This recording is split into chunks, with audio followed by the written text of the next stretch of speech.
Hey team, tonight's team call is actually going to focus on some material I covered for Dynasty United. It was actually a couple years ago, and I came across the PowerPoint when I was cleaning out my old computer and figured it would be a great way to kind of go over some basic things that still apply even 2 years later from when I initially did this presentation in regards to how to post online, how to make it something that is going to attract other people. So I figured that would be a great call for tonight. I know a lot of you have been questioning how to post and how to change your posting and how to make it pop in a news feed of lots of other Beachbody coaches, and hopefully this call is going to help you out with things. What I want you to think about when it comes to posting is creating your own reality show, and that's what I think about whenever I post anytime on my own page, likes page, Instagram, anything. I always think about reality shows, and you have to have seen at least one reality show over the course of your life. I hope so. I've seen probably enough for all of you, but hopefully you've seen some to know, kind of how they work and different things that are important to them. So let's just dive right in. This first slide, one of my favorite posts that I actually ever did on my personal page. It got more likes than anything I've ever done, with the exception of my actual first transformation photo that I shared. But I like this, and I'm coming back to this now because it breaks down who I am in a way that people were able to relate to me. And it just kind of gave, I think, some people some hope and realize that I'm real, that I'm a little bit of a mess. So just to read it out loud to you, and what I want you to do from this slide is figure out who you are. And I would love for you to replicate this post in a way that's you. When you're thinking about posting and trying to come up with ideas, try to answer some of these questions of who you are to share with people if they're wondering why they should come work with you, how you can help them, all that good stuff. Me, I am the fearless leader of the Sparkle Squad. I love you guys. I love what I do here. And I'm fearless because I believe this team is possible of doing anything. And anything is possible. I see opportunities when other people don't, when they see that impossibility. I take risks, I'm very focused, and I hustle my ass off. Don't feel bad about it, because it goes back to those, I believe everything's possible, and those opportunities that I know exist. I know that nothing's unrealistic. I feel overwhelming love. It runs my life. That's how I survive every day, is the love that I have from others, from my family, you guys, husband, dogs, all that good stuff. I embrace my childlike wonder and curiosity. I take flying leaps into the unknown, sometimes not even knowing what's going to happen to me. But I know that I am contributing to something bigger than myself with what I'm doing in this business. It's never too late to start living a dream. I started over in this career, guys, at 33 years old after being in the same industry since I was 18. It's never too late. I create, I learn, I grow, and I do. I am an entrepreneur. That is what we all are, guys. We're all an entrepreneur. And I want to help other people be that too. So when you're looking at this post, think about the things that make you who you are and share that. That's what posting's about, is letting other people have a front row seat into your life, getting little tidbits of who you are every single day. And all of the posts that I do over time and that I've done since I first created this graphic a couple years back, it all comes back to these things that are broken down in this little slide here, all of them, right down to the challenge groups that I run. So the one thing that I want to point out too is that it's okay to be different in this business. And I know I've said that before in different training calls, but I think so often coaches think they need to be one certain way because they see a top coach be a certain way or post this way or that way. There is no right or wrong way to make this business work. And what you want to be is yourself all the time. So I have a disclaimer at the bottom of this. I'm ridiculous.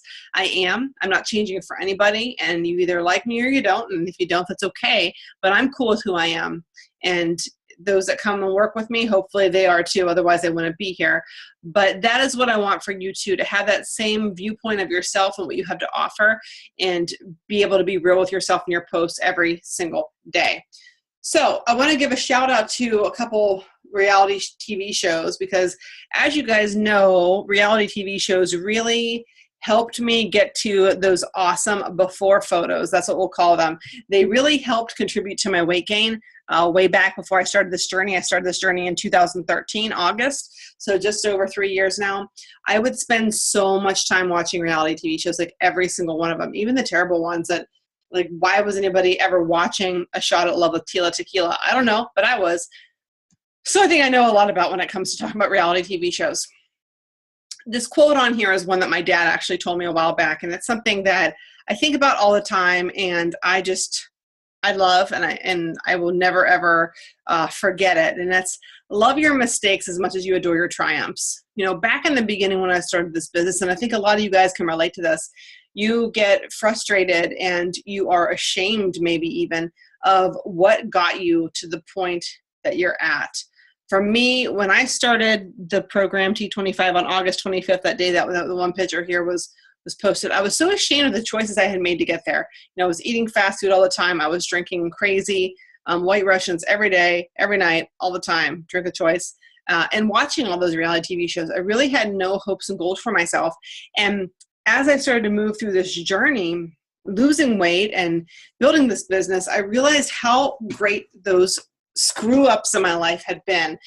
Yeah, they were mistakes, but you know what? They were beautiful mistakes that became something even better. I would not be where I'm at today in any part of my life if I had not made those mistakes and become a couch potato and gained all that weight and then decided to take control of my life and do it again.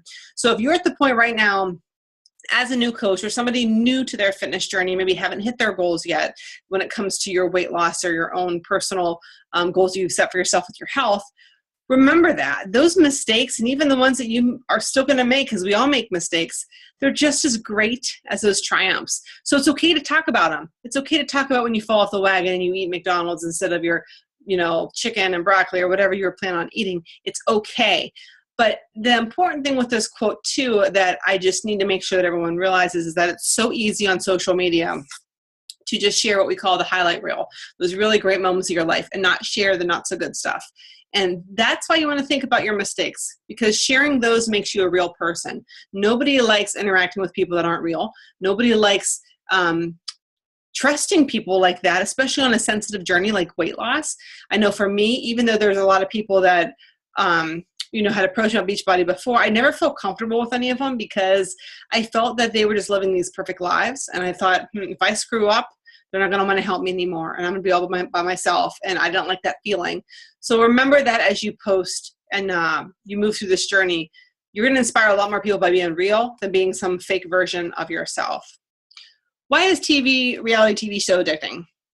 These areas here, and anybody that's watched or has been in an English class back in the day in school, you know there's some elements that are extremely important to a show or anything being catchy. And that's what you need to think about when it comes to your reality TV show, aka your news feed on Facebook or your feed on Instagram. You've got to have a setting. You've got to have characters in that setting hanging out. You've got to have a plot, some kind of conflict, and there's got to be a theme throughout your post. Now, I'm not saying every single one of these things needs to be in every single post. That would be a lot of information you don't want to do. But what you do want to do is have different posts that highlight these different things. So again, somebody who's waking up in the morning and they're deciding to start trolling through their Facebook feed, they want to come to your feed and see what you're doing if your stuff's not popping up. They want to see what's going on in your life because you're giving them elements that contribute to the overall show of your life that makes them want to tune in. Let's talk about the setting. Now, when it comes to the setting, that's going to be the vehicles you choose to run your business through. Now, as someone who's a brand new coach, my greatest piece of advice to you is to choose 2 vehicles and run with those 2 first. Don't start thinking you have to have a blog and your Facebook and your Instagram, and then you got to be Snapchatting and have a YouTube channel and you're tweeting, and then there's a Pinterest board, and then you got to have a Tumblr account and all these other things.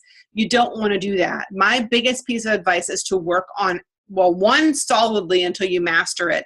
And if you feel comfortable, go on to 2. When I started in this business, I actually already had my blog going, Life is K-tastic, which you can see the little picture up here on the top of the screen. I had that already going. It was not focused on health or fitness. It still actually isn't. I focus just kind of on randomness all the time. But I already had that going, so that was 1 vehicle for me. And then, of course, Facebook was the other one. I didn't start using Instagram until a little bit earlier. I would say probably a year ago now. I've been kind of more, you know, spending more time with that. I've always been using Pinterest for myself, but not for reaching out to people and branching out. And I was doing a lot of stuff on secret boards and those kind of things. And, you know, Snapchat I just started doing more recently. Same with YouTube. But I do not move on to something else until I truly feel like I've mastered another vehicle. So as a brand new coach, work on your post Get things quality on your Facebook before you start branching out to other areas. You might really be rocking Instagram from the beginning, and if that's the case, awesome. Then focus on Instagram and then build other things up. But I can tell you this, people are going to focus more if you're giving quality information on one platform than if you're giving half-assed information on every platform. You don't want to do that. It's important to really have a great quality and consistency in all of your posts on one before you branch out to the other. So choose your two vehicles and then start working from there, and then build as you feel comfortable. The characters in your life, those are people that you want to make sure that you're talking about people other than yourself. It can't be all about you and your selfies and those kind of things. I think that anybody who knows me knows some of the important characters in my life outside of, our team. And, it's funny, when we were at Summit last year, Kyle went with me for the first time, and he had people coming up to him, talking to him, and acting like they knew him, and he had no clue who any of them were. But that's because on my newsfeed in Facebook, he was an important character. Of course he is. Now he's my husband. By that point, he was just my fiance. He's somebody that's present in my life, present in my journey that I talk about. And people, of course, are going to identify with those characters. Now at this point in time, I have a lot of people that connect to me because of the loss of my father. I have people that connect to me with the dogs and running and all that good stuff. So you want to make sure that you're sharing people in your news feed, the important players in your life that can help obviously make you relatable. Nobody wants to think that you're just a one-woman circus has no friends and just sitting here living beach body 100%, 24 hours a day, 7 days a week. You got a life, you're doing stuff, you're hanging out with people. Share those people to the point that they're comfortable with. So, others can identify with you and find some kind of common ground. When it comes to attracting coaches and people in general that want to come work with you, it is usually that common ground that brings you together, which is crazy because you think, well, hey, I'm posting all this great stuff about workouts. You should definitely want to come work out with me. But one thing I've learned, especially in this past year since losing my dad, I've had so many people come into my life that just want to talk about grief and combining grief and fitness, and felt comfortable with me because they knew I knew what they were going through. And sometimes that's all it takes. Sometimes it is being a new mom who doesn't know how to fit workouts in because your kid is screaming all the time and talking about it and talking about the people that have helped you and your babysitters and whatever to make somebody feel comfortable. You've got to find that relatability, and it does start with the people that are in your core group hanging out with you. Then there's the plot. So when it comes to your plot, which is pretty much your everyday life, you got to ask yourself some questions. Number one, does the post you're putting up, does it represent who you are? Will the post add value to someone's life? Will the post offend somebody? If I read this post, what would I do? Do I sound like a salesperson? And have I given people a reason to believe in me? Let me just tell you something. If you do not have the app on your phone, Timehop, I definitely encourage you to download it. In case you don't know what that is, that's an actual app that will show you everything you've posted since you've had any of the social media platforms. So for me, Facebook right now is showing a lot of things that I would share back when I first got my Facebook during the first President Obama's first election. And I am very into politics, which you may not know because I don't talk about it much on Facebook anymore. But back then I did. And man, was I saying some things I probably shouldn't be saying. So when I'm looking back at that and I'm looking at these questions here on the screen, I wasn't adding value to anybody. I was offending a lot of people. And if, when you decide to talk about things that you're passionate about, and you may be passionate about politics and you may want to bring it up in a discussion, but that's up to you to what you want to do. But if you go on your page and you start talking about how much you love Trump or Hillary or whoever, then you are right away alienating 50% of the people, probably around 50% of the people in your newsfeed, because of what their beliefs are. And it's not saying that you don't need to have those beliefs and you don't need to talk about them, but the way that you do it needs to be a way that at least adds value, starts the discussion in a positive way, and it's something that you're not going to regret down the road. When I look back at a lot of my posts in the beginning, I really regret a lot of those because I was not coming across in a way that was true to who I was. I was just saying things. It was like diarrhea of the mouth all the time. And that's something that you want to be careful with. When people come to your page, what do you want them to get out of it? Do they want to have hope? Do they want to, feel that relatability we already talked about? Or are you trying to just start fights on your page? So really think about what you're putting on there, and how can help somebody.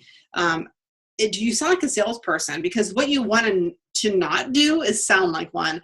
Don't be posting a ton of stock graphics and using verbiage that sounds like it just came right from an ad from the TV. You've got to be real with it, and you've got to try to talk about it in a way that someone's going to be enjoying what you're writing instead of thinking, oh, here's another stupid Shakeology post again. And have you given people a reason to believe you?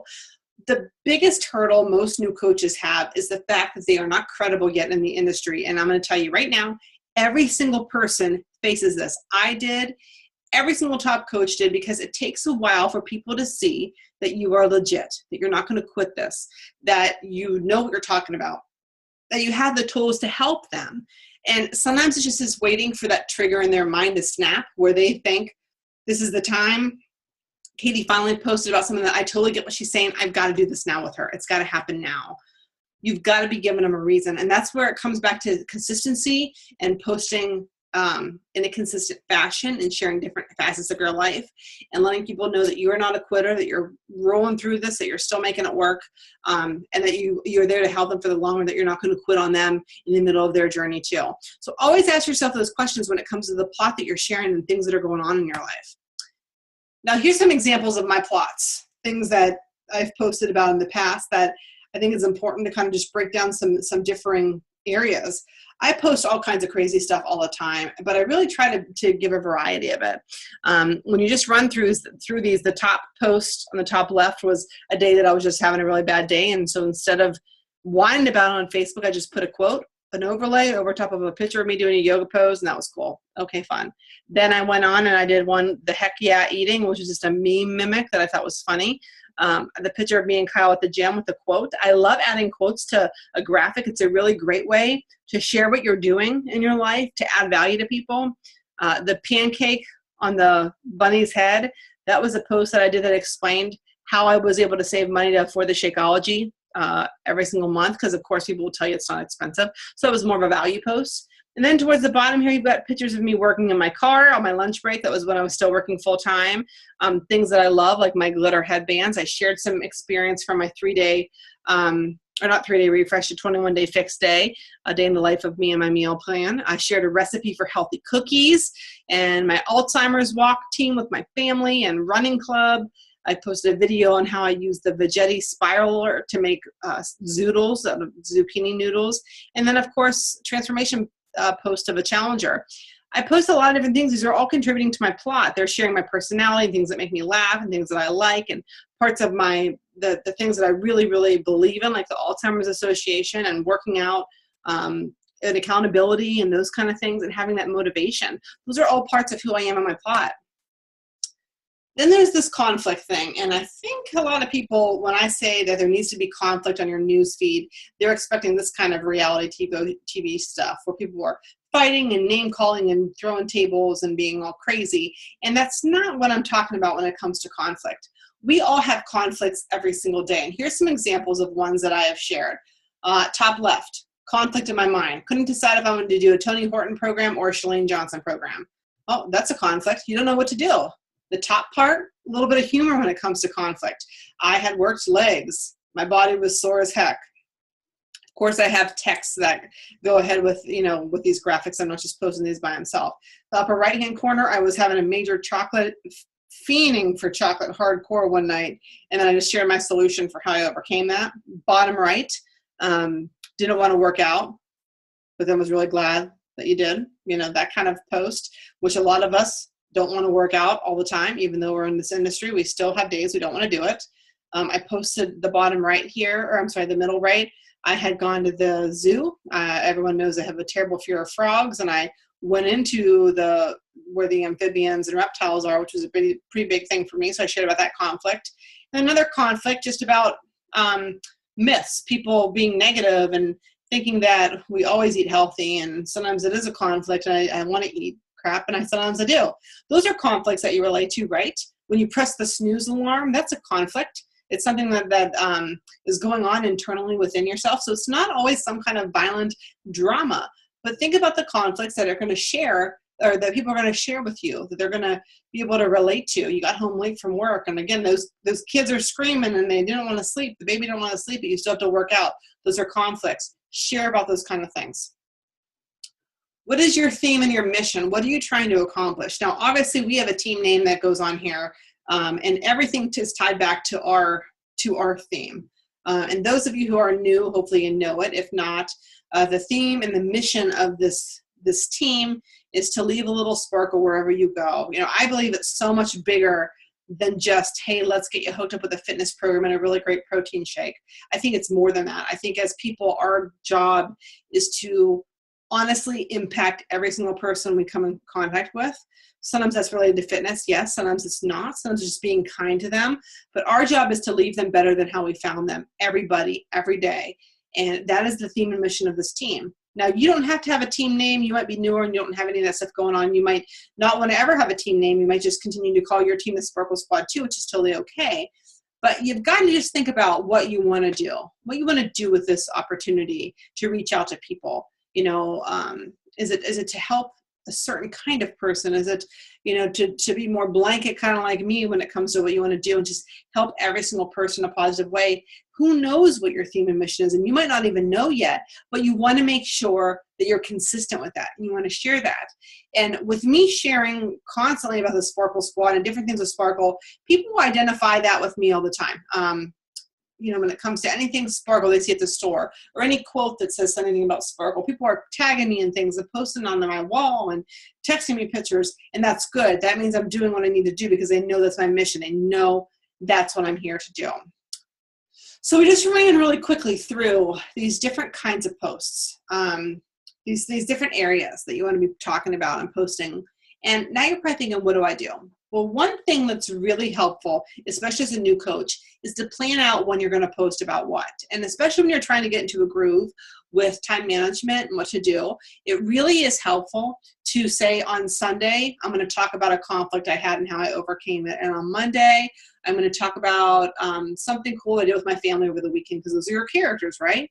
And on Tuesday, I think I'm going to talk about something related to my theme and why I'm a coach, and so on. If you have an idea of when you're going to post on what days, it's going to help you stay on track and make sure you're hitting all those areas and really stay focused. I use a little planner, a little small grid that I have. I got it at the dollar section and those bins at Target where they suck you in and take all your money pretty much when you walk in the door. I found this really random planner in there for $1, and that's what I write it down so that way I know how to track it and can go from there. But find a system that works for you, but just plan out what you want to do when you want to talk about things. And finally, this is a quote that is so, so, so true. But when you look at your page, I want to ask yourself, is your page so amazing Morgan Freeman should narrate it? I mean, is it an awesome page? Is it a post that if you didn't know you and you went to your page, would you be sitting there and going, yeah, I've got to come back tomorrow and see what she's doing? Or would you say, no, it's all right?